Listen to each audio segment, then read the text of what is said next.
All right, so we're here to think about our goals within our business. And for those of you that don't know me, my name is Sophie Fraser. I'm part of the Beaconsfield group, and I'm a hypnotherapist, so rapid transformational therapist, but also a neuro coach and high performance coach. So I have spent a lot of time working with women, women founders, a lot of wellness practitioners, as well as women in corporate as well, who have a next level vision, things that they really want to work towards, but they might have some blocks that are in the way. So I very much work with people to sort of help them identify what's getting in the way of whatever that next level vision is, whether it's a vision to be different in your life, to call in something different, to work on something. But that's my jam, is really to help people get there in in an aligned way, to work out what's really important to them, what their values are, what their purpose and their mission is, and what's going to really light them up in their life. So we want to be, for all of us, we're all very purpose driven, mission driven, women and men. Obviously, there's men in seed as well. And I think sometimes we can get in our own way when it comes to our business, can't we? Because we can have all the knowledge, maybe all the expertise, but occasionally we can get in our own way and we find kind of sticking to goals quite difficult. So today, really, I want it to be a practical masterclass for a start. So I want you to go away and feel like you've really learned something. I want it to be uplifting. So I want you to feel empowered by the end of this masterclass, that you can go and just have a bit more courage to work towards something that feels meaningful for you. So I want to give you some clarity around perhaps what's getting in your way. And then we could perhaps set some goals together. Now, I always say three meaningful goals is more than enough, but you may only decide to do just one goal. And I would rather you come away with one meaningful goal that you are going to commit to and you build your confidence from there. Because often, well, depending on your personality, I have the sort of personality that likes to boil the ocean. Set a goal, lots of goals, lots of ideas, really creative thinking. And then what we do is we overwhelm ourselves and we can't focus. We don't set ourselves up for success. So I want us all to set ourselves up for success. And we're going to set a goal, maximum of three, for the next 90 days. So I want you to have a plan as well. So what I'd love, I can see, I'm going to keep an eye on the chat. Yeah, thank you, Steph, for putting that message about muting. But I would say, this is an interactive session. So if you've got a question or if you just want to, you can obviously type in the chat if you want to, but if you want to come off mute and just talk about something, let's do that because I think we can all learn from each other as well. Okay, so before we dive in one word, has anyone had an experience or a feeling that comes up when we talk about goals, for example? Is it I love setting a goal, or I quite like goals, but I get a bit inconsistent. Does anyone have anything? Where do you start? Okay, yes. I sigh. Yes, I don't think you're not alone on that. Yeah, I sigh because it's, there can be a lot of pressure, as I say, that we put on ourselves when it comes to doing these things. So, I think if we can reduce that barrier to getting on with doing something in our business, it can be really helpful. So this is going to be the flow of the session. And as I say, practical, human, I always approach it from a let's be human about this. Let's really, not beat ourselves up because all frustration and shame or, whatever feeling that's coming up for us is if we hold on to those feelings, it just gets in the way. So we're going to work to this and understanding why 90 days is a good period of time, why goals can sometimes feel a little bit hard, a little bit stretchy, give you that sigh, Louise, like you said. We've got a framework that will fit around you. And then we're going to think about, well, okay, we've set the goal, but actually that's just the first part in the journey. How are we going to actually take that from information and planning into a little bit of action? So 90 days. Does that sound all right with everybody? Give me the thumbs up. Yep, thumbs up in the chat. Just feel free, as I say, to share as much as possible so that I don't get bored of my own voice. Okay, so so 90 days. Has anyone worked on 90-day goals, by the way? Is this a new concept to you? Yeah, so it's new. So there's a reason why 90 days is a good period of time because it's like this sweet stop spot. Has anyone ever said to you, have you been in, okay, it's new for you, Jane, as well. Thank you for putting that in there. You know, I don't know if we were talking earlier on, me and Steph, about being in corporate and obviously that we bring in our expertise from different things that we've done in our lives. So some of us might have been used to strategic goals, let's set a goal and it's like, oh my God, it's all some of it is a bit, out there, isn't it? And then when we look at our business, we might not feel like that's applicable.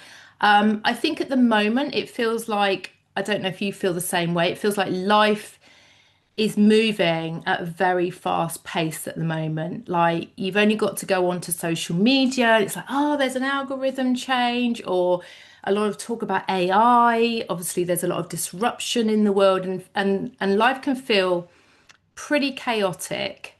So therefore, if we were to say, oh, we're going to set a vision for the next year or 2 years or 3 years, I think it just feels like it's so far in the future that it can't feel real when, you've got all of these things that are going on in your life that are kind of coming in and sometimes getting in the way. Yeah, blanket goals are so uninspiring. They need to be tight for me. Exactly. So the thing about 90 days is that we can start with a clear intention and they are just short enough so that we can build some momentum and sort of think, okay, 90 days, where will I be in 3 months' time? We can generate some enthusiasm and excitement for what we want to do. And we can also sort of track and measure it because the reality is when we set a goal, like anything in life could be a goal, like getting up in the morning, swinging your legs off the bed and going down and making a cup of tea is a goal. Ultimately, we live our life by a goal. It's just whether we call it a goal or not, but it's a way of getting through life, isn't it? So if we have something like 90 days and we can get a little bit of momentum going, we can feel excited by it, we can track it, we can see what's working. Because each time you reach a goal, honestly, you're just going to look for the next mountain to climb or the next thing to go to anyway. So you can just get into this operating rhythm of setting them for every 90 days. And you can set some milestones in between those 90 days. So you can break that down into like, well, okay, 90 days is made up of 3 months, and 3 months is made up of, 4 weeks within each month. So it's quite easy and it feels kind of doable. So does 90 days, if we're going to work to 90 days, does that feel a little bit more manageable to you and then maybe a little bit more inspiring because you could set yourself some micro goals, whatever they might be? Okay. So I'm just keeping an eye on the messages. Yes. Thank you, Jane. I appreciate that. So first I want to say, why do goals feel a little bit hard? And why is it even that even if we're really passionate about what we do and we're very capable, we've got all the the level and the expertise that when we set a goal, we can still procrastinate, we can still get overwhelmed, we can be super hard on ourselves, and get a little bit lacking in confidence or whatever it might be. Okay, Louise is saying, I can see how it works. However, it still feels daunting about it being 90 days. Okay, I appreciate that. And what we can do for you, if you just really want to build your confidence, you could set yourself a micro goal for 1 month. Okay, so there's no prescription here. Okay, you can do do it at the pace that feels good for you. The thing that we're trying to do is to build a habit and a routine around goals and really setting your intention so that you can feel like you're making progress to what you might be wanting to do. And like the goals could be very small, but build that confidence because I think it's in the micro steps that we make that we get the progress, and it's in the celebration and the being able to track them that we're going to get that little bit of momentum as we go through. Okay, so I think that's the most important thing to remember here. Okay, it's not about overwhelming yourself at all. Okay, so this is what I would like you to think about. Are any of these things here, do they ring true for you? What tends to happen when you are setting a goal? Do you get overwhelmed by looking at it? Do you perhaps start off strong and then lose momentum? Or do you avoid something maybe that then requires your visibility? Okay, I definitely start strong and then lose momentum. I get overwhelmed. I struggle to find a focus. Yeah, I think it's just so that's good, isn't it? In fact, that we're normalizing that we all have these feelings when it comes to perhaps the things that we're wanting to achieve. Okay, so there's something around momentum, focus, and overwhelm. Okay, and that's really normal because I think what's happening is that a lot of people can brand themselves as lazy or disorganized or whatever it might be, but actually what it is the action is sometimes bringing discomfort. Okay, so because maybe the goal that we've set ourselves is going to trigger something within us that's making us feel uncomfortable, or maybe we're trying to do something new. And therefore, when we stay in the planning zone, it feels really safe. So it's like we've got the goal, we've put it down on paper. Maybe I've typed, if anyone's been in a mastermind, has anyone done any business coaching before for part of their kind of practice? No, Lisa's nodding her head. Linda's saying shying away from visibility. Yeah, usually work on improving social media. Yeah, I think that's one that so many people really do struggle with social media. And I think, again, it's about setting a small goal that you can then find your way of doing it and then tracking some progress and then having somebody there, which we can go into, to help you stay accountable and to have a plan in action as well. And we'll come on to that. But yeah, often goals can feel exposing. And I think when we're in our businesses, that could be because it might involve visibility, it might involve selling, it might involve pricing, it might involve launching, or it could be, involve in offering a new service. And then what happens is that that goal might activate us in some way. Okay. So that's why we're then losing momentum or we're struggling with focus because the brain will always find a way of, sorry, oh, I'm going in the wrong direction. That doesn't make sense. Okay. I've gone in the wrong direction, but when I go the opposite way, right, just pretend you haven't seen this. Hang on, I don't know quite what's happened there. Okay, hold on. I'm just going to stop share and I'm going to go back to my document. Sorry about this. And let me just escape.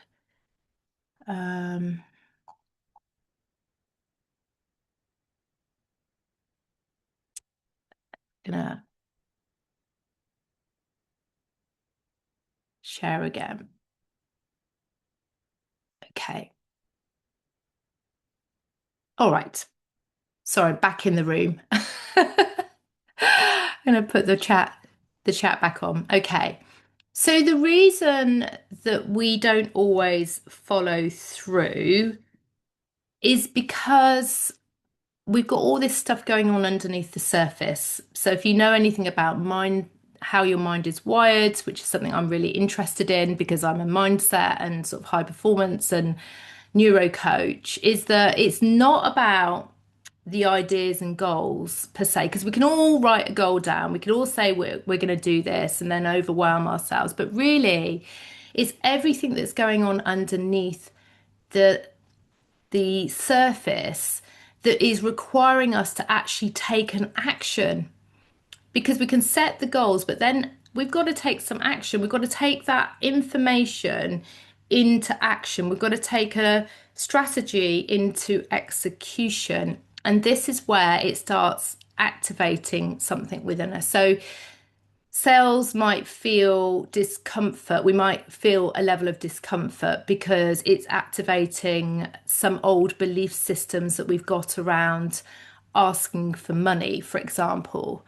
Perfectionist. Okay, yeah. And again, perfection is another, it's another old survival mechanism. So perfectionism is just a belief system that was created somewhere along because of your experience, that it didn't feel safe to get things wrong, and therefore you drive yourself higher, further, and harder. And there was safety in getting things right.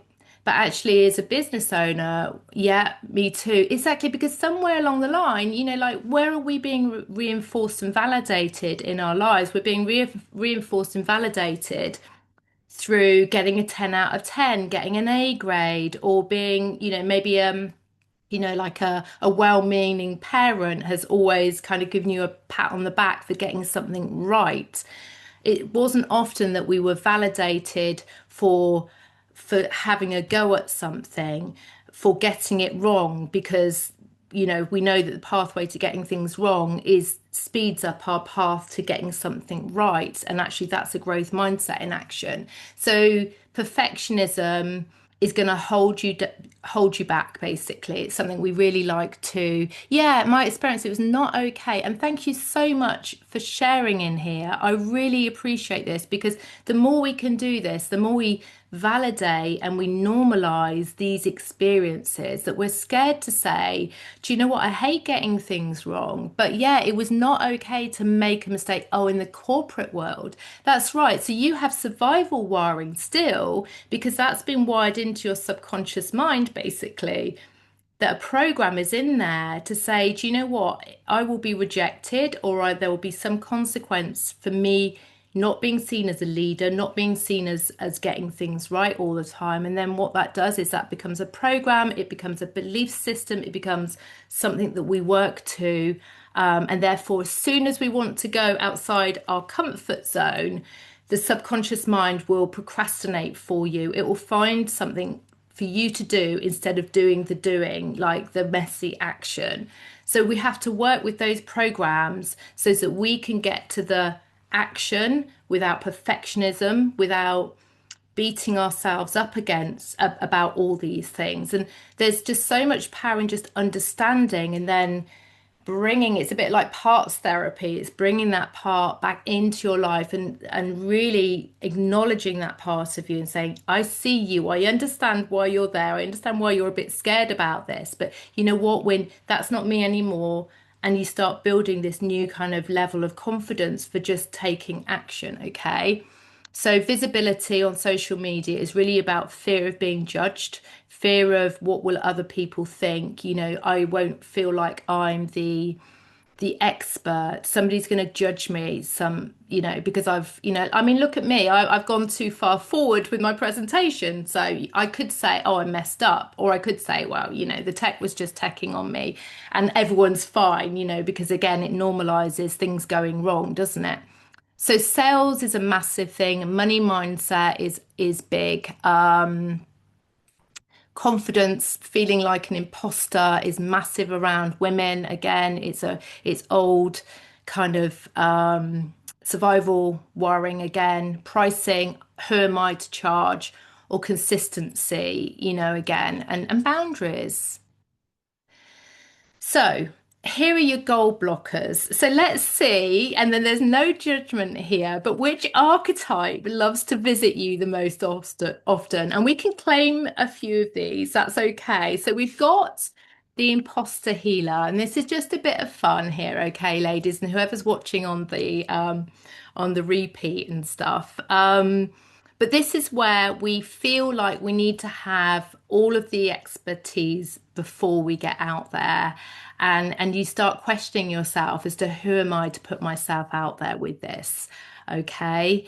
And maybe this will lead to you delaying things, maybe not launching something, because what you're trying to do is wait to feel more legitimate. And sometimes we might even downplay our results as well. Or we might compare ourselves to other people who feel like in our minds are more established, or saying we're just starting, even though, so there can be within wellness practitioners, especially a humbleness around. And I would say that as business owners, we really need to start owning our results, owning the stuff that we're doing, and really believing in ourselves that we are making a massive difference in people's lives. And we come from such a heart-centered place as well that I just know that we're all, we all have something really important to offer.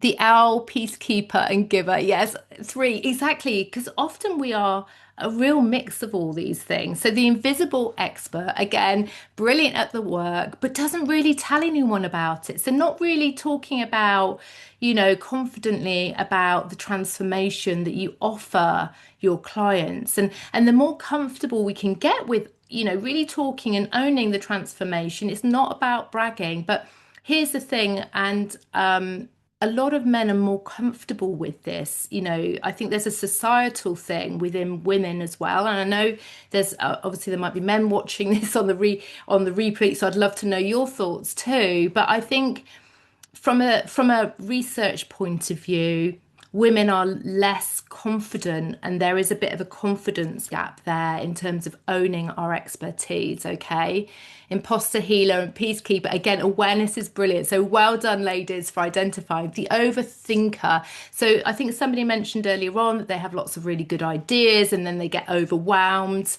And then you don't commit to anything because basically you just, your brain is too full.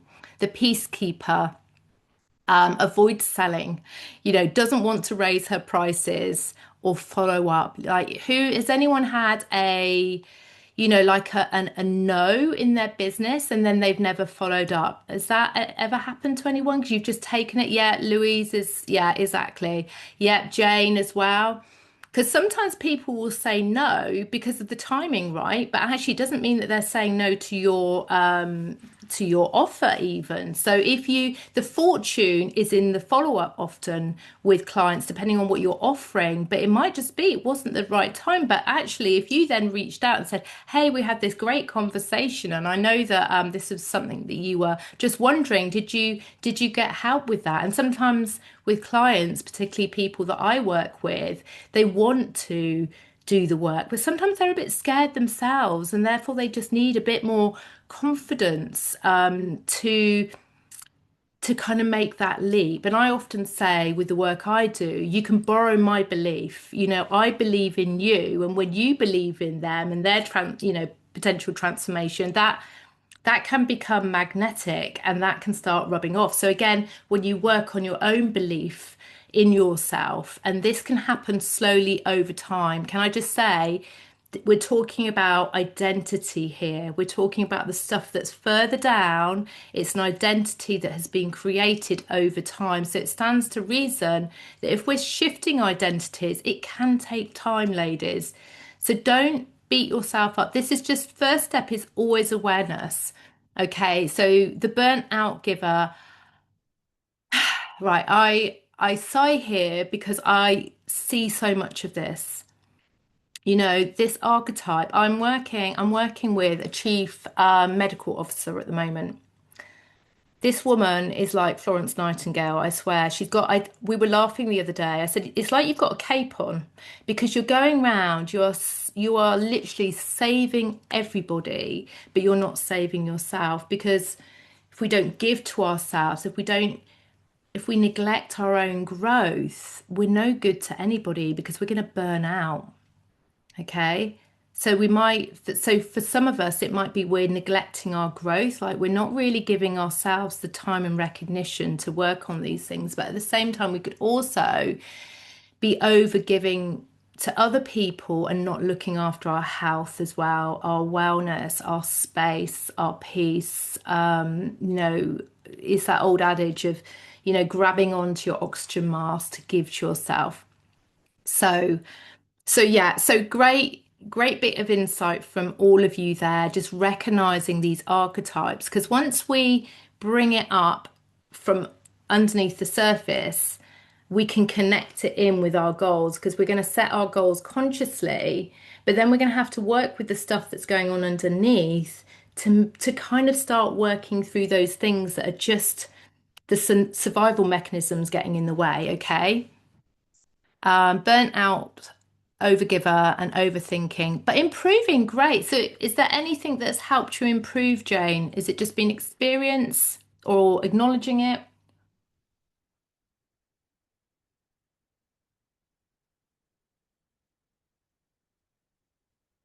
EFT, brilliant. So, finding something that allows you to release the emotion, to work with the belief system, and to work with the subconscious mind, which is pretty much where all these things are stored. So, that's great. That's great to know because, it's none of them are logical. None of them are held in the logical part of the mind, which is where we're setting our goals. And that's why there's this big disconnect often between setting a goal and getting a goal, because the getting the goal is the stuff that's going on underneath there. And that's the stuff that we really have to work on, because we owe it to ourselves. Like we really do owe it to ourselves because we're all here for a reason.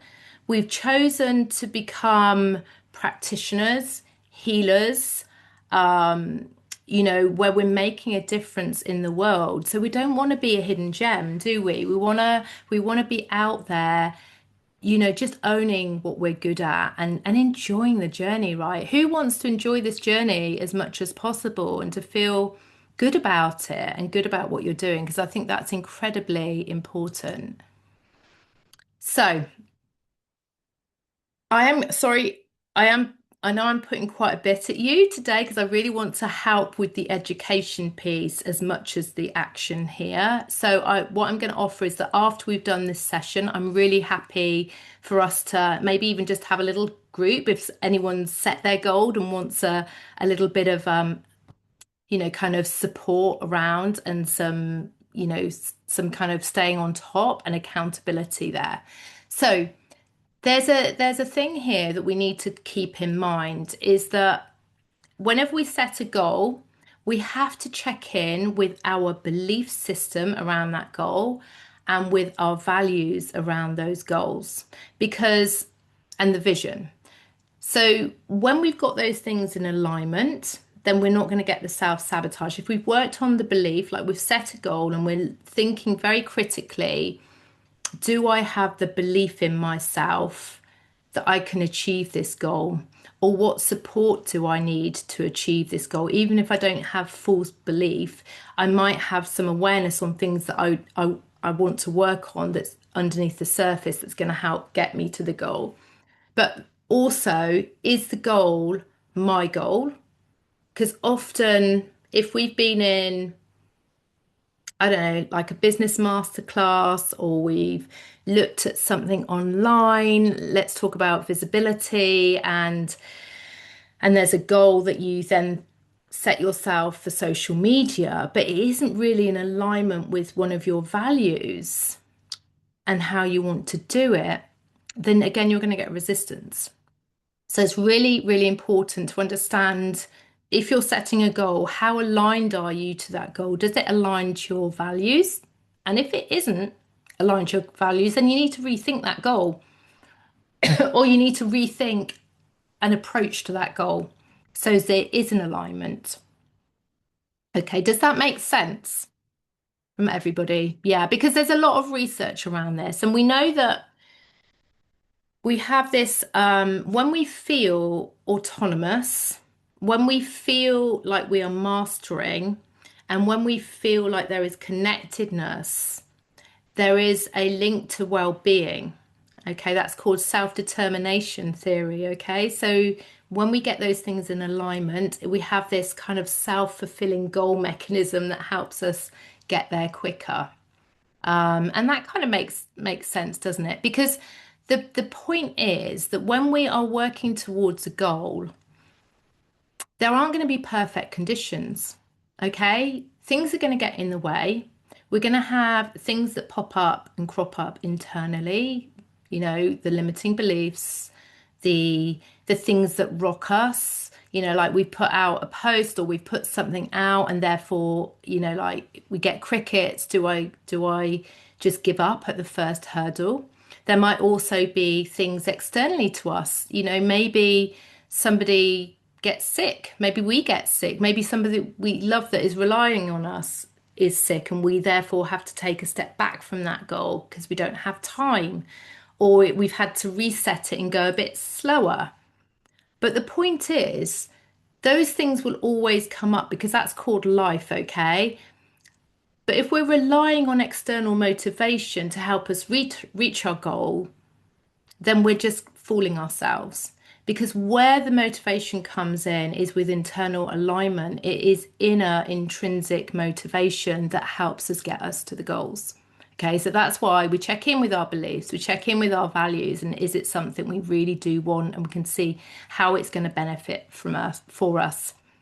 And then again, research around this is that people staying more engaged on their goals and they're more likely to overcome the barriers. So how many, I mean, think about it, how many entrepreneurs do we know? If you think about the famous entrepreneurs, and we've listened to the podcast that talk about, all the U-turns they've had to make in their business and how they never gave up. They always had this vision within them of what they wanted to achieve within their goals. And that's what kept them going. It wasn't perfection. It wasn't the fact that they had everything figured out, but they really had a very strong vision and a value towards that goal that helped them. And it was just there was that tenacity, that resilience and that growth mindset that helped them get there.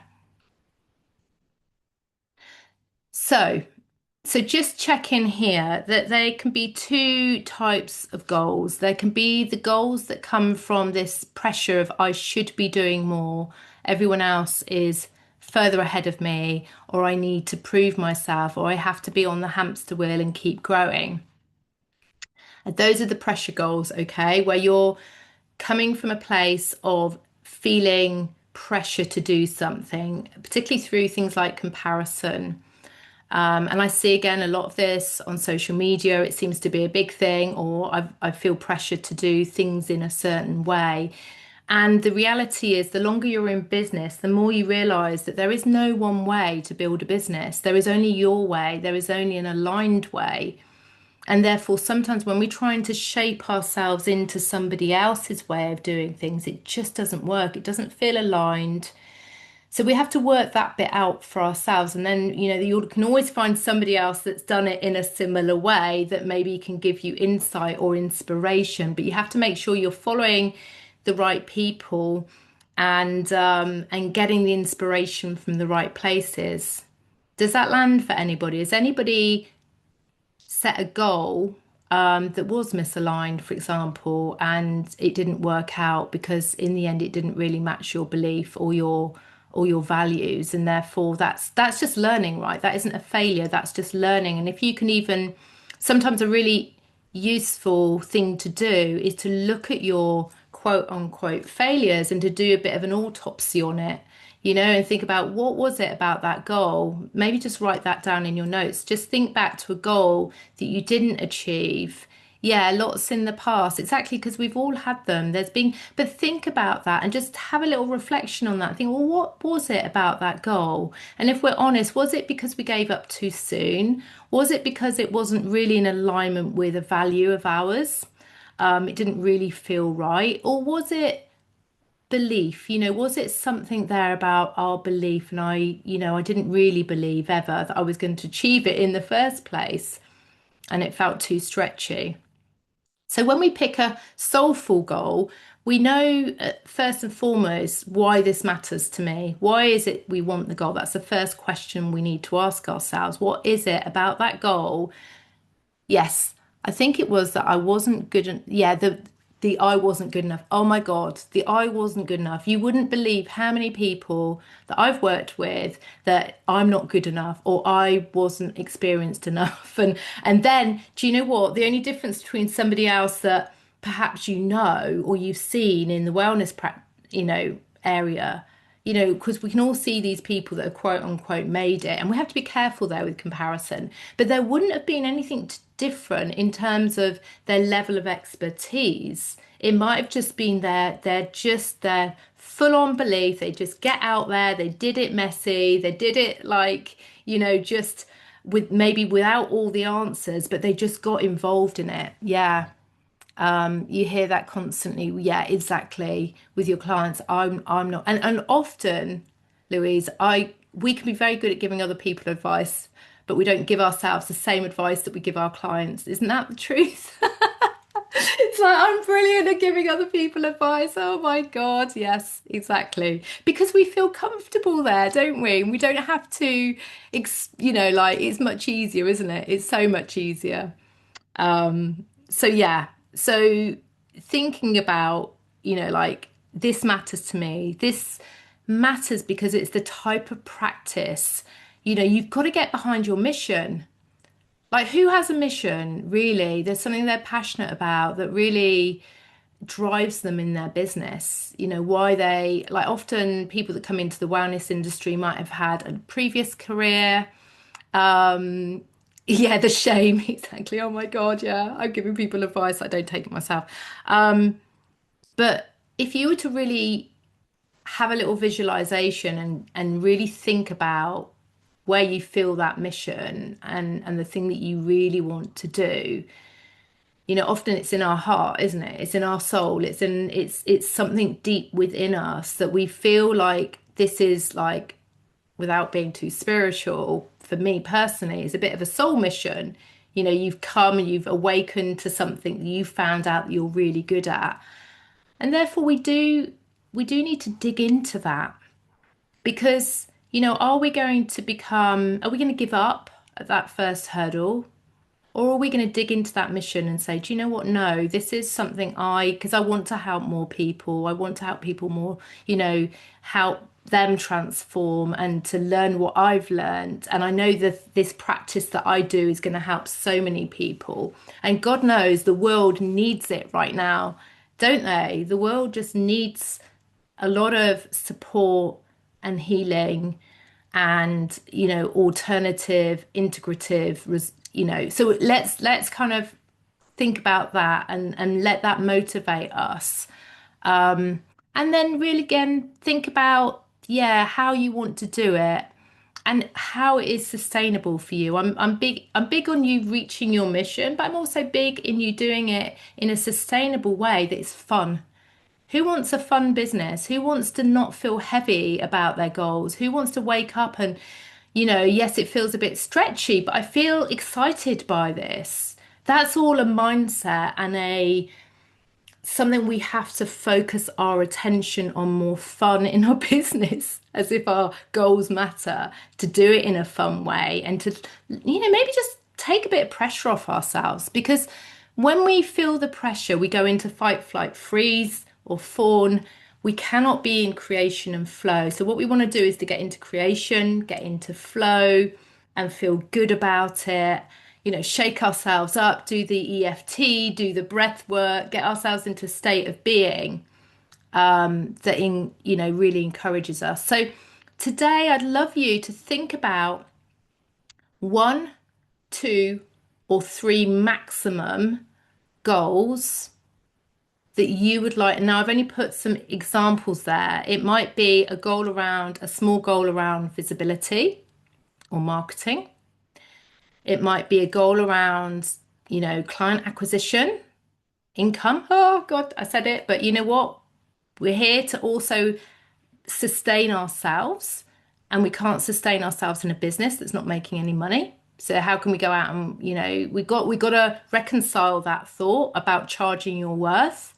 You could still do things pro bono. You can give people things for free. You feel free to help somebody that can't afford it. But then for the main part of your clients that can afford it, you have to charge your worth, okay? And you have to get past that money mindset, because otherwise you're not going to have the practice you really want. And you have to reconcile that thought, because there's lots of ways of giving back.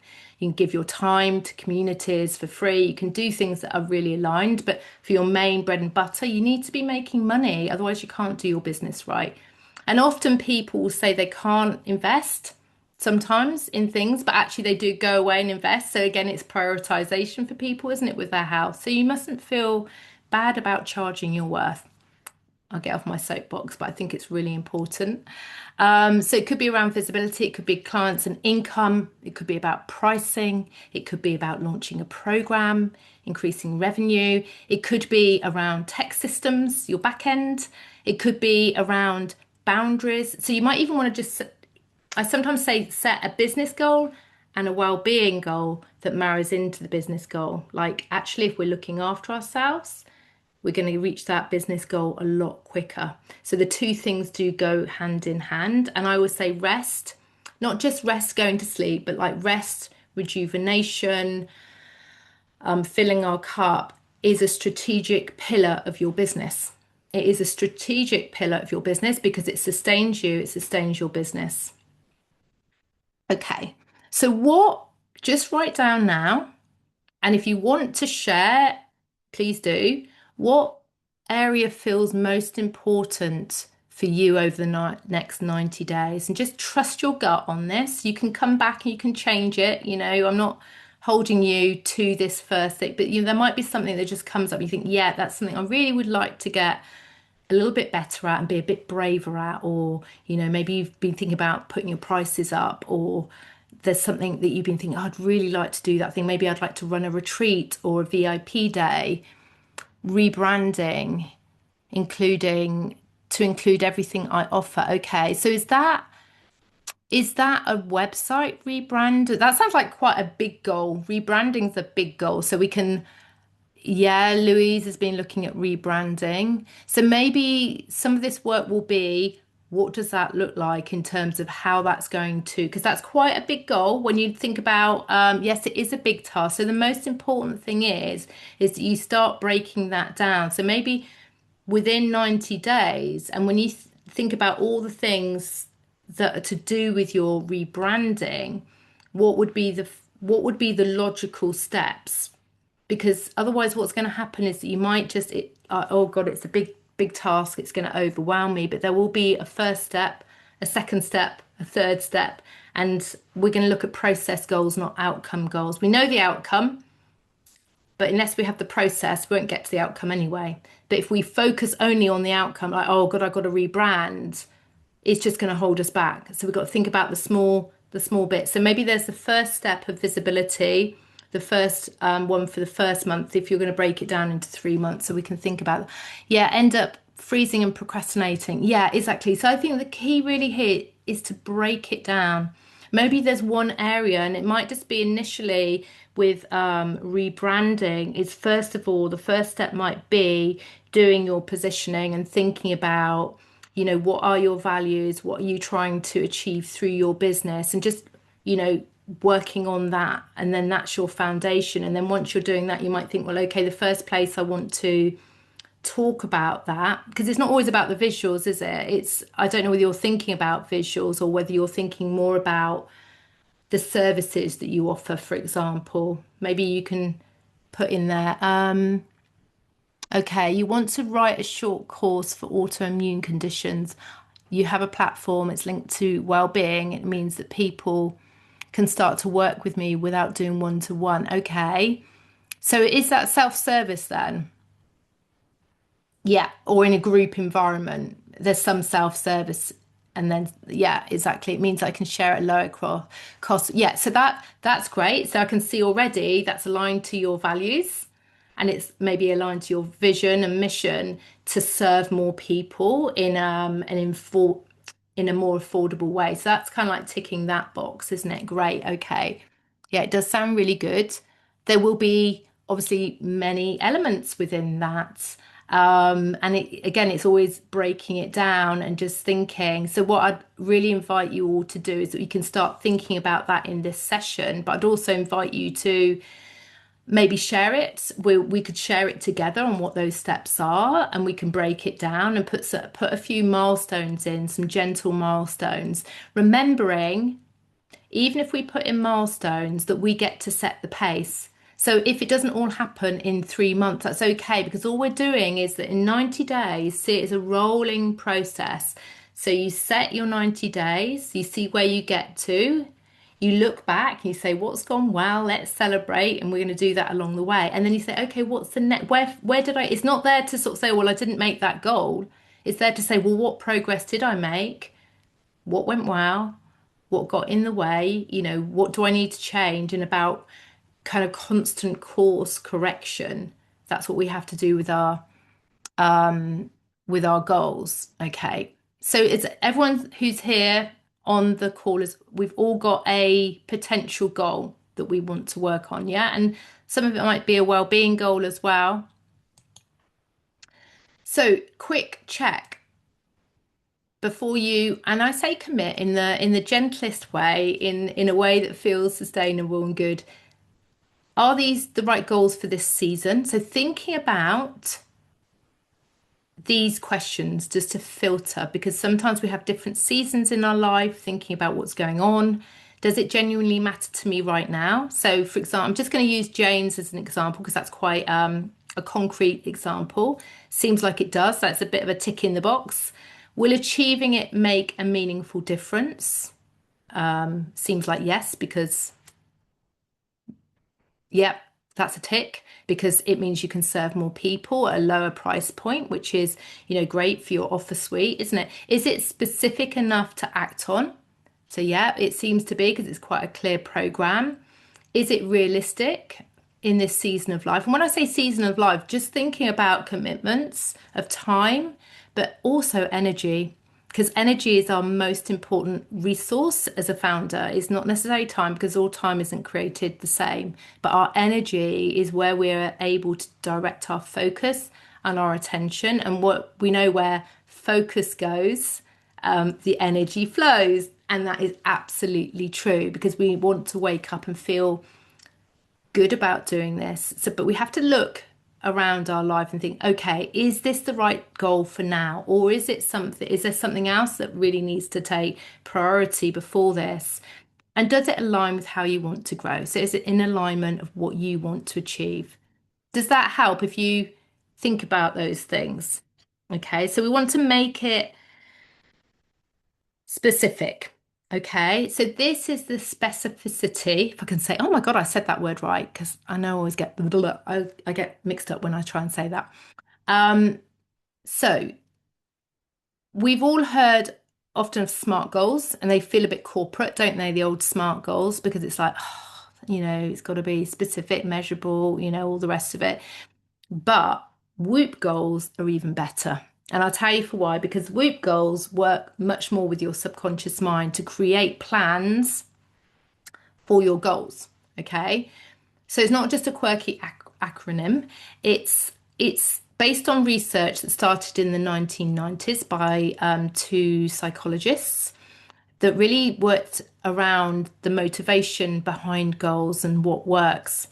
And and they created this framework called WOOP, which allows us to work with our minds to overcome the challenges and the barriers that are going to be there, because that is going to be the biggest indicator of your success, is foreseeing things ahead of them happening as much as possible and being aware when those obstacles come up. And I don't know if you've ever been taught this around your goals, because most people only ever say just set a goal. No one teaches you how to get a goal, which is the most important thing, because anyone can set a goal, but we need to get the goal. We need to work intelligently around our goal getting, okay? So the wish is thinking about what you genuinely want. And here, if you could be as specific as possible, so the specificity does matter. It's like if I wanted to get some more clients by the end of 3 months, I might want to say, well, I would really love to get 4 new one-to-one clients or 2 new clients. Or if I wanted to show up on social media, it could be that I want to, within 90 months, I want to get a consistent way of showing up twice a week on Instagram. So I don't boil the ocean, because again, if we're prone to trying to do too much too soon, we burn ourselves out. So can we be really specific as much as with our wish, what you genuinely want, and state it with feeling. Again, this is why it's important to me. So this is the goal.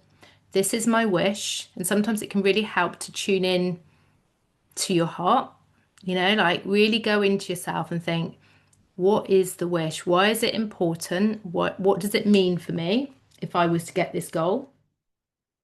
And how would I feel? So that's the outcome, is what would success actually start to me? So this is where you start to engage with your emotions, because setting a goal should be an emotional experience for you. It shouldn't just be a dry experience, because where's the inner motivation? Like, get excited. If we can't be excited, maybe we could be a bit scared. Jane, yeah.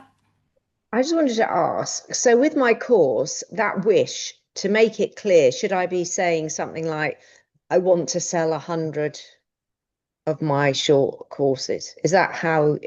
Well, I might, have you created the course yet? No. So I Well, wouldn't, yes, I have it in my head. I haven't recorded it. okay, so, but you haven't physically gone through. So I would Mm. say, depending on how much time you have in 90 days, I would be Mm. thinking about, well, before I even get to the point of, yes, you might want to get 100 people into, but that's a little bit further down the line. I would say the first thing is you want to create the course. So Yeah. my wish would be, I would like to create an online autoimmune self-service course for target audience. Yeah. Okay. And as part of that, I want to, and within that, because it might be that 90 days is Yeah. a Okay. manageable No, period of I would time. put like record, write, like, so when you're saying specific, you're saying think about all the things that need. Yeah, so you can have the total wish, which is the big goal is I want to create this autoimmune Okay. self-service on All right. demand Mm. course. So that would be my wish. I would like to have it recorded, ready to go live by Okay. target Yeah. date. So Okay. again, you have to be careful that you don't then, because what we do is we use our goals to beat ourselves up, and we don't want to do that. But you could just put a rough target date that I would love to get this. So that would be part of success, would be I would love to get this launched by, I don't know, end of July, July. whatever. Yeah. So I've Okay. got May, June, end of July.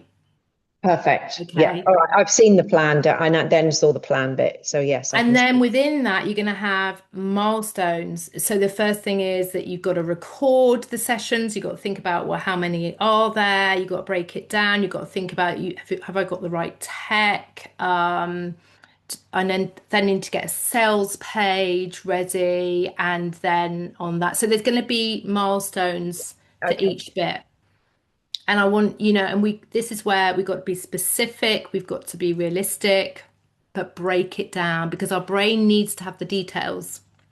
So as we don't become, and then you might look at that task, because actually when you write that all down, you might think, well, actually looking at capacity, look at those questions before. Have I got capacity for all of that? Or what would be a slightly more realistic time frame? It might be that there's a proportion of doing it. But the point is, if you commit to the fact that you're going to do it and make a start on it within 90 days, it is the getting going. It's that first little step that is always the hardest bit. So actually the commitment to the wish and to get going with it, I would say, is probably the most valuable thing that you can do. Because if you commit to doing it, it doesn't matter if it happens in 3 months or whether it's 4 months, it's the fact that you've done it, and it's not just going to sit on your to-do list where you're not really quite committing to doing it. Perfect. That's really Does helpful. that sound okay? Yeah, I understand. Yeah, thank you. That's brilliant. Yeah. So break it down as much as possible. And if it starts feeling overwhelming, break it down some more. So for you, Louise, you were talking about the rebranding, which is, quite big. So maybe have you been able to sort of maybe think about how you might break that down within rebranding? Yeah, I think because It's different, isn't it? Is if you're starting new, you can sort of start everything afresh. But because when you've got a client base and website and that, it almost feels so daunting. So I think, yeah, for me, it's really about like renaming, and then everything might fall into place from there. So I think I've kind of been stuck there because if I start thinking anything further down the line, I'll just get overwhelmed. Yeah. So when you say renaming, are you talking about a new name for your business? Are you talking about renaming your products? Yeah, name for the business because I don't think the one I have really aligns with it. It doesn't feel clear, and there's no clarity with it. It doesn't align with me, and I think it jars me. Yeah. That I think that comes back to what you said earlier, isn't it, about those goals of the like pressure ones where it doesn't feel right for me. So it Is makes that because you've sort of shifted a little bit from when you first like set your business up and you've changed? yeah, there's a bit of that, and I think as well somebody else kind of came up with the name, and at the time it was like we'll just go with that.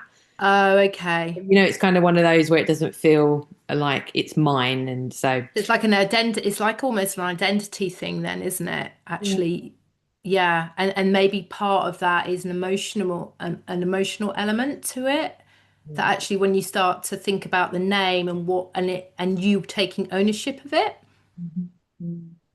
Yeah, definitely. Yeah, this is really helpful to because this in itself is breaking it down. Um, you know, Yeah, because that comes down to those pivotal questions, which sound very simple, but they're actually really, really important. The step before is maybe the bit that you've not done before your goals, which is why is it important? What is it about this goal? I mean, that is part of the wish bit, but it's like, what is it and why now? And for you, that does seem quite fundamental because maybe this is creating a bit of a barrier for you to keep moving forward or to sort of really talk about your offers or, say to the world, this is me, this is what I am about. Is that right? Does that feel? yeah, definitely. I think it Yeah, really stops me like when you put those the iceberg up, the visibility. I almost where I've been sort of trying to be a bit more clear about and find that clarity yeah, from everything. It is actually, yeah, that's I'm stopping visibility because I'm not yeah. aligned with my name as the business. So it's really bizarre, isn't it? You think it's only a name for God's sake, but as you're right, it's identity. It's yeah, and that's the resistance, isn't it? And therefore the mind just puts the brake on it because it doesn't feel like it's in alignment with who I am. The only thing to bear in mind that comes up for me as I hear you talking about that though is that you know, and I know it is like what's in a name, but I would not, if you can almost reframe that in a way, because like when you're having conversations and sales conversations, or, people don't really, like, I'm just called Sophie Fraser Limited, like really uninspiring. And I did, because when I set my business up like almost 5 years ago, I didn't really know what to call myself. So I thought, do you know, I'm just going to use my name as my brand. And I did that rightly or wrongly. And there have been times, and it causes so much debate in naming a business, doesn't it? And some people go with their name because their name is their brand, and some people go with a name that is, representative of what they do, for example. And then things shift, like it sounds like with you. But all I would say is don't let that stop you from selling in the meantime because people buy into people, whatever the name of the brand. Now, I know I'm not saying it isn't significant for you to sort and to work on, but if you could almost reframe some of that, it might lower the resistance to just showing up. And again, that like that sharing your gifts, like people don't, I'm not saying that it's not important to you or kind of downplaying that in any way, but thinking about your clients and what you can offer them and give them, they might not really care about your name. So you can still do it, please do, but I'm just saying don't let that be the thing that stops you from getting out there and talk about what you're passionate about. Because you don't say, I'm Louise turning up as X. You just say, they just see you as Louise, talking about what you're passionate about. So just bear that in mind as well. But for you, I would think maybe for the 90 days is to get clear on what that brand looks like and what it represents.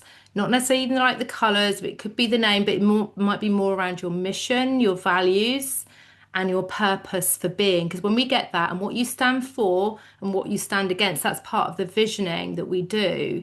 Because everything comes under that umbrella then, because it's like, you know what, you might have different parts of your business, but it all comes under this vision, mission, value, and proposition that really kind of is me, you know, is what I stand. Like I'm anti-burnout hustle.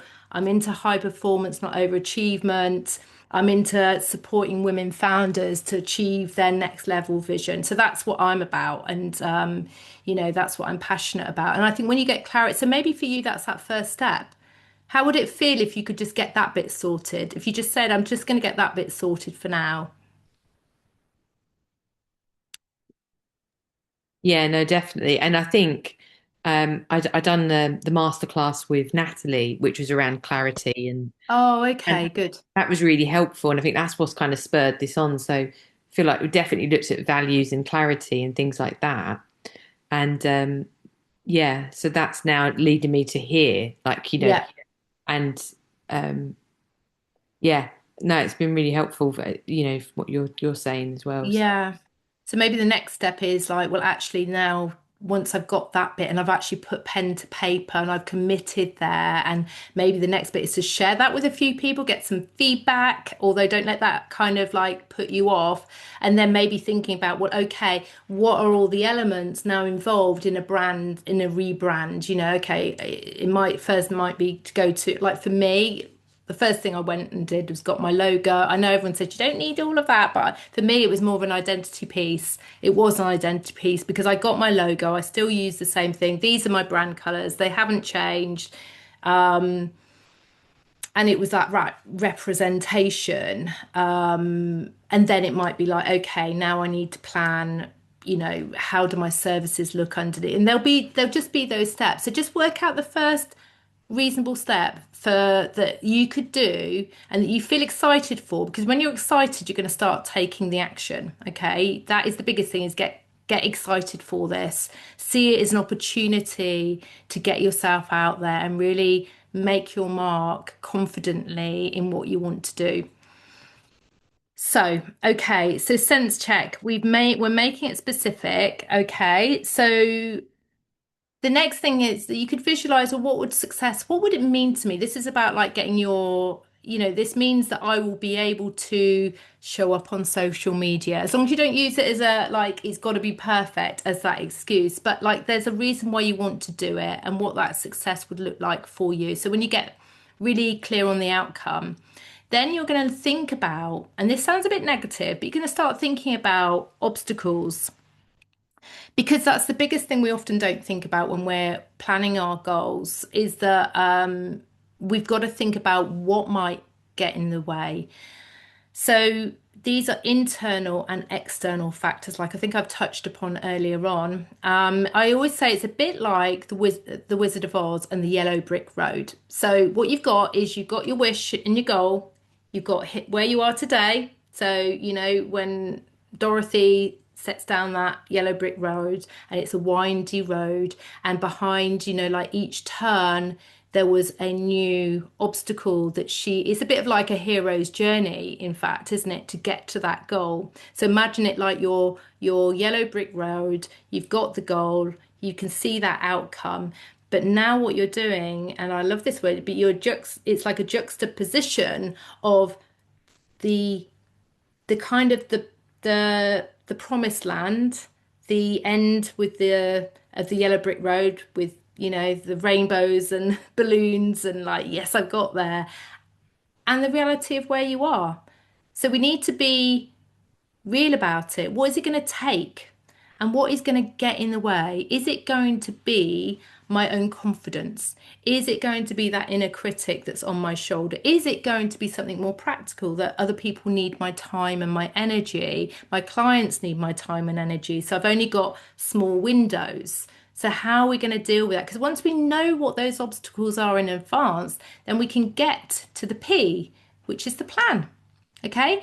And then what we're going to do is we're going to really circumnavigate those in advance by thinking about what is the plan. So that will be a set of if then statements. So I'm going to give you a couple of examples here, which are very generic, but it helps you to sort of think about how you might identify them and overcome them. Because seriously, ladies, there's nothing we can't do. We can achieve our goals if we get a plan. Okay, so for visibility, the wish might be, I want to post twice a week, consistently as possible for the next 90 days. And the outcome for me is that I know visibility builds trust. And when I build trust through visibility, I attract more aligned clients. They're going to see me, the algorithm's going to pick up on the fact that I don't just ghost my, my grid for like 3 months and then come back all but guns blazing 5 days. Okay. The obstacle might be I'm overthinking what to say. I'm worrying about how people will judge me, and I'm feeling overwhelmed. And the plan will become, if I feel overwhelmed by posting, then I'm going to close my eyes, take 3 deep breaths, and I'm going to think about my why. Why is this important to me? Okay. And remind myself of my purpose before I write the first sentence. Or I might just remind myself that this is just one step in the journey of many. I'm just learning and I'm going to take the pressure off myself. Or another example might be, if I just spend more than 20 minutes editing a post, then I'll publish a simpler version. Okay, so if we just give ourselves some reasons why and some specifics, we can overcome some of those challenges. I'll just give you another one. So, like, let's just say you want to put up your prices. Your wish might be to raise your prices for new clients. The outcome will be feeling more resourced. The outcome could be that, you know what, I can pay my bills better, easier. That I've got some money left over to save for that holiday, for example. And that I can grow more sustainably. The obstacle might be I feel guilty, I'm worried about rejection, or I'm wobbling when I say that number out loud. And I used to get that because I sell high ticket, programs, and I've raised my prices over the year. And you think, oh, is somebody going to pay that? But you have to get over it because it's all subjective, right? Because there's people in your industry that are charging less than you, and then there's going to be people in your industry that are probably charging 10 times more than you. And that is the reality. They're not any better, but it's just all around perception and what they have decided. Okay, so it might be so again, the plan needs to be working with your behaviors and your emotions and your feeling. So if I feel myself wobble when I say the price, then I will just slow down, say the number once and stop talking. Okay, so that would be one thing. I'm just going to say it. I'm not going to over explain. I'm just going to say it. Just take a breath and that's it. I've done it. Okay. Another example would be if somebody questions my price, then I'll pause and explain the value rather than rushing into a discount. Okay. So you can see how those things are very specific. Following up. So I think we talked about following up earlier on. It might be follow up consistently with warm leads, and the outcome is more conversations, more conversions, and less mental clutter. The obstacle is then telling themselves, yeah, that people don't want me to bother them. That's a very real one, isn't it? I don't want to bother people because it feels awkward. And so the plan could be, if I notice myself delaying a follow-up, then I'll just send, I'll prepare a message in advance within 24 hours using my template. Okay. If I start thinking I'm being annoying, I will remind myself that thoughtful follow-up is a service and send the message anyway. Okay. So with your goal, your one goal, I'm just aware of time. I would love you to put your goals through this WOOP tool. So what the wish is, what the outcome is, what are the obstacles that stand in your way, being really honest but compassionate with yourself, and then the plan to overcome them.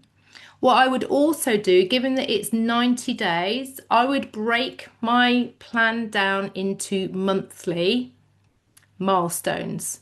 So if I've got this 90-day goal, which is to record the session, like Jane had said, like, okay, what do I think realistically I'm going to get done within that? If I've just written down what those things are that I will get done in that first 4 weeks, being realistic, and also getting my diary out and physically looking in my calendar and saying, right, okay, what is my capacity?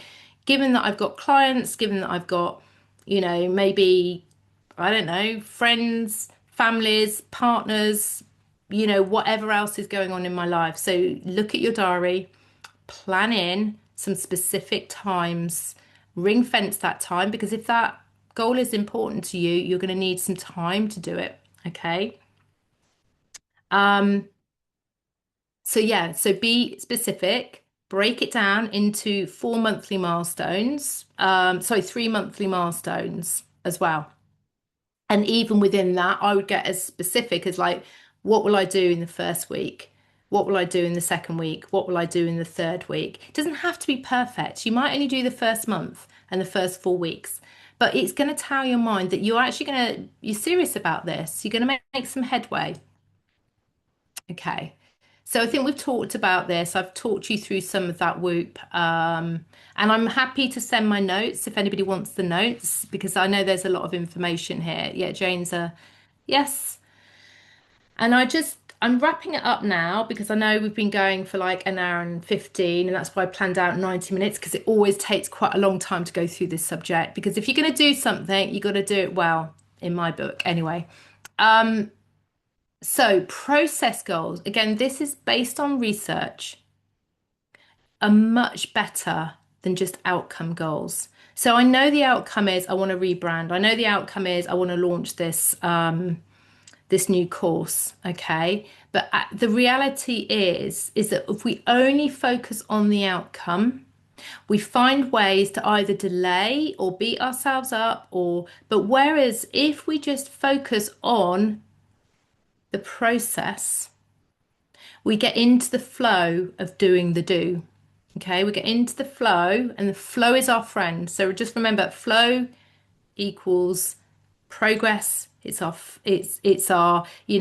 zone of genius when we get into something and we just break down that barrier. And what we're doing with goals is breaking down the resistance, we're breaking down the barrier to getting on and doing it. Okay. So again, breaking it down, visibility, it's just we're doing is we're posting twice a week. Doing your branding, the first thing is I'm just going to look at my proposition. I'm just going to look at, like maybe brainstorm names. You might even have a name that you've thought about, but like that's the first little thing that you're going to do. Then the next thing will be, proposition, and then the next thing will be like look at the tech or whatever it might be. There'll be those series on. So break them down as much as possible. And it tells process goals tell you what to do on Tuesday when even your motivation is low. So we've got to plan for low motivation. Plan for the obstacles, plan for the low motivation, because that's where the magic will come, okay? It lives in that process because we're not always in control of how we're going to feel on a Tuesday morning when something has happened that's, potentially throwing us off course. Okay. So think about what repeated action would move your goal forward even when your motivation dips. This is where things like priming can be really useful. So I don't want you, when you've written your goal out, I really don't want you putting your goal away in a drawer where you can't see, because you're going to forget about it. Because if you've done all this work to say it's something I really, really want, you've got to keep it visible.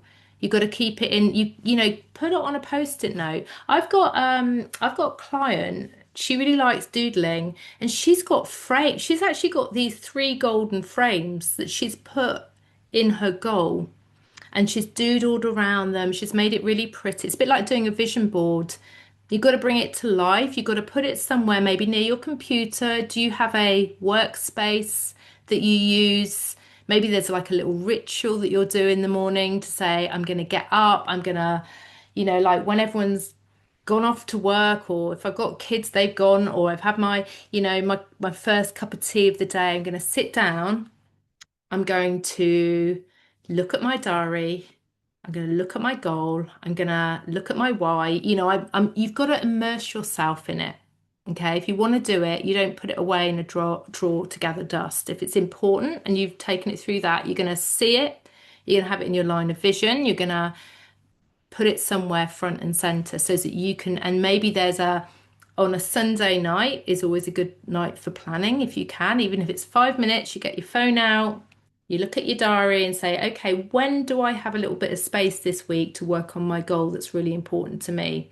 Because I want to do it. Okay. You need to put in the calendar as much as possible to make sure it happens.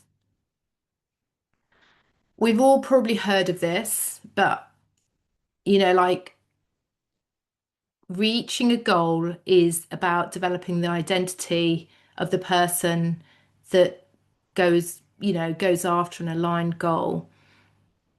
So if we just push on the doing, we're human beings for a reason. We need to be in the being. We need to be in a state that allows us to want to do the doing. So actually doing the EFT, doing the breath work, doing that like even just a 2 minute visualization that brings you back into yourself to sort of say, why do I want this goal and why is it important? Or who am I being through this goal?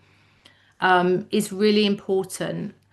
And so many people get this aha when I talk to them about this. But like, if you are I am the grounded, purposeful practitioner who leads themselves well, or who shows up for her business because it's important to me, or wants to help people transform, or I want to check, like start becoming, because I think you were saying, Louise, it is an identity thing for you, this whole rebrand. So that being in that identity is really important. Okay. Because then what's going to follow on is that once you start becoming that version of you, so visualize yourself getting the goal, you're going to actually see yourself taking this consistent, aligned actions that match that identity. Okay. So that's the belief bit as well, isn't it? Like if we're in the belief, and then what we get through all of that, through that focus, through that intention, through that lens that we start to look through, we start to get the results come from that. If you believe in manifestation, quantum theory, whatever, like all of those things, we're actually aligning ourselves up to our goal, that version of us. We're getting into the frequency of it. We're getting into the emotional state that sees ourselves having that thing already because it already exists. We're just kind of pulling it to us in a way that feels good.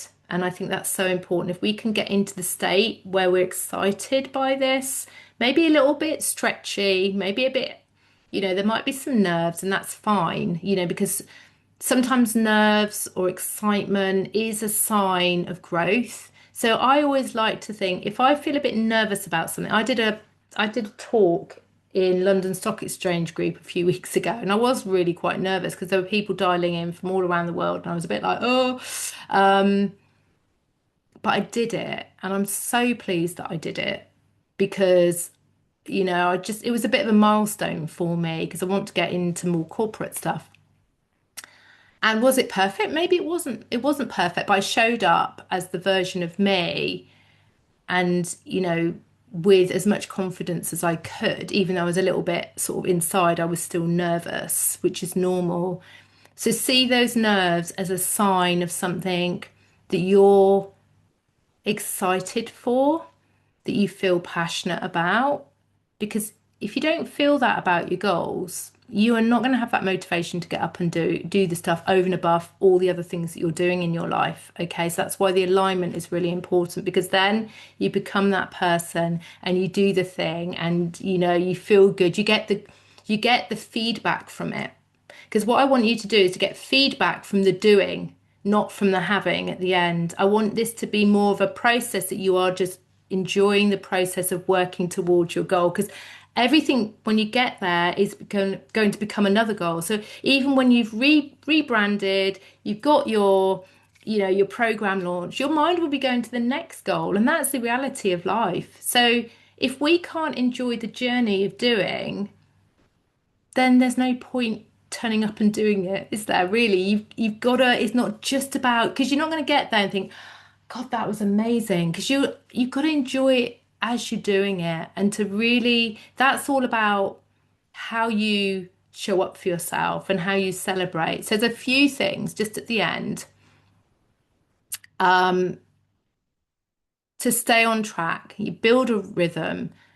And this really involves celebration. You've got to celebrate the hell out of yourself. Again, I don't know if anybody feels like this. We've never been taught to truly celebrate ourselves.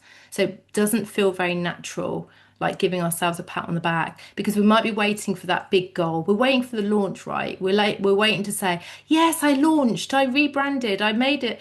But how about we celebrate the hell out of the fact that we're going to set a goal? Then how about we celebrate the fact that we carved out an hour in our diary on the first week to even start thinking about it? How would that feel? Because then what you do is that's the motivation to go to the next little bit of the goal. And if we can get into that, it's like we're actually going to enjoy building our business because it's a process, isn't it? So the celebration is really important. I would even say daily if you can. Just celebrate yourself. Because why not? Why shouldn't we celebrate ourselves? Who wrote that rule book to wait for a big thing? Celebrate the fact that you've come on this call when you could have been scrolling on your phone or, putting your feet up. But I appreciate you turning up.